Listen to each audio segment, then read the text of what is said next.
সদৌ অসম ছাত্ৰ সন্থাৰ সাধাৰণ সম্পাদক ভাৰপ্ৰাপ্ত শ্ৰী সৰ্জন হাংছেক এই দায়িত্ব অৰ্পণ কৰাত মই আৰু কাৰ্বি কালচাৰ ছ'চাইটি হৈ অতিকৈ সুখী হৈছোঁ, আনন্দিত হৈছোঁ।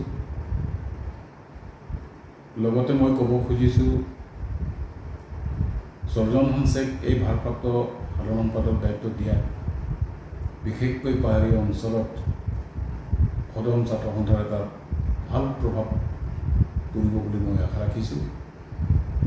আৰু অনাগত দিনবোৰত পাহাৰীয়া অঞ্চলৰ বিশেষকৈ পাহাৰ ভৈয়ামত আমাৰ একতা বান্ধোন আমি ৰাখিব পাৰিম বুলি আমি এটা আশাবাদী।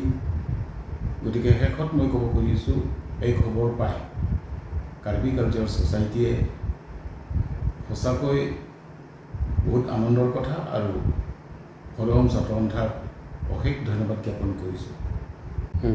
সদৌ অসম ছাত্ৰ সন্থাৰ সাধাৰণ সম্পাদক ভাৰপ্ৰাপ্ত শ্ৰী সৰ্জন হাংছেক এই দায়িত্ব অৰ্পণ কৰাত মই আৰু কাৰ্বি কালচাৰ ছ'চাইটি হৈ অতিকৈ সুখী হৈছোঁ, আনন্দিত হৈছোঁ। লগতে মই ক'ব খুজিছোঁ,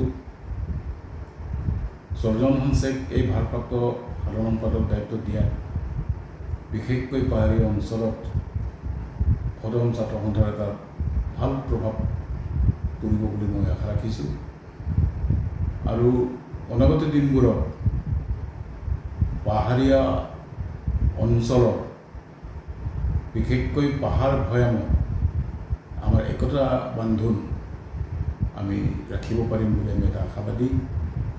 গতিকে শেষত মই ক'ব খুজিছোঁ, এই খবৰ পাই কাৰ্বি কালচাৰ ছ'চাইটিয়ে সঁচাকৈ বহুত আনন্দৰ কথা আৰু সদৌ অসম ছাত্ৰ সন্থাক অশেষ ধন্যবাদ জ্ঞাপন কৰিছোঁ।